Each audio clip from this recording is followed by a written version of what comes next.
আসসালামু আলাইকুম। কেমন আছেন সবাই? আজকে ফুলকপি দিয়ে মজাদার একটি রেসিপি করে দেখাবো, ফুলকপি ভাজি। নতুন নতুন রান্না করছেন, এমন যে কেউ ভাজিটা রান্না করতে পারেন। চলেন রান্নাটা করে দেখাই। এখানে আমি একটা ফুলকপি নিয়েছি। এই ফুলকপিটা আমি ভাজি করে আপনাদেরকে দেখাবো। এখন ফুলকপিটা আমি কেটে নিব। ফুলকপিটা ছোটো ছোটো টুকরো করে নিলাম, ভালো করে ধুয়ে পরিষ্কার করে নিলাম। এখন রান্নার জন্য চুলায় চলে গেলাম। চুলায় প্যান বসিয়ে দিলাম। প্যানে পরিমাণ মতো তেল দিয়ে দিলাম।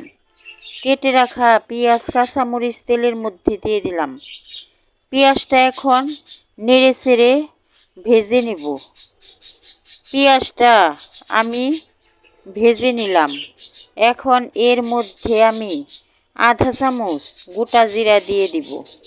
জিরাটা দিলে ভাজিটা খুব মজা হয়। আমি গোটা জিরা দিয়ে দিলাম আধা চামচ। জিরাটাকে একটু ভেজে নিলাম। এখন যে ফুলকপিটা আমি কেটে রেখেছি তা এই প্যানের মধ্যে দিয়ে দিলাম। স্বাদ মতো লবণ দিলাম, আধা চামচ হলুদের গুঁড়া দিলাম, ধনিয়ার গুঁড়া দিলাম। এখন নেড়ে চেড়ে আমি মশলাগুলা এই ফুলকপির সাথে মিশিয়ে নিলাম। এখন ঢাকনা দিয়ে ঢেকে আমি ভাজিটা করে নিব। ঢাকনা দিয়ে ঢেকে দিলাম। 5 মিনিট পর ঢাকনা উঠিয়ে ভাজিটাকে আমি নেড়ে দিলাম। ভাজিটা নেড়ে দেওয়ার পর আবারও ঢাকনা দিয়ে ঢেকে নিব। ঢাকনা দিয়ে ঢেকে আবারও 3-4 মিনিট ভাজিটা ভেজে নিব, মানে রান্না করে নিব। 5 মিনিট পর ঢাকনা উঠিয়ে আবারও ধনিয়া পাতা দিয়ে দিলাম। এখন ভাজিটা সেদ্ধ হয়ে গেছে।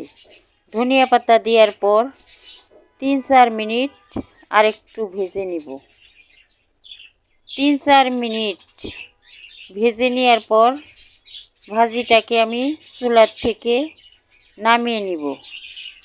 আবারও ঢাকনা দিয়ে ঢেকে 3-4 মিনিট ভেজে নিলাম।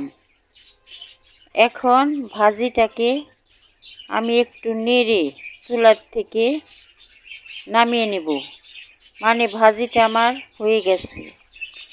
ভাজিটাকে আমি চুলার থেকে নামিয়ে নিলাম।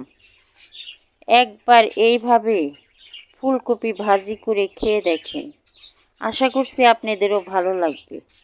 যদি আমার রেসিপিটি আপনাদের ভালো লাগে তাহলে একটা লাইক দিয়ে সাবস্ক্রাইব করে আমার পাশে থাকবেন। ধন্যবাদ সবাইকে।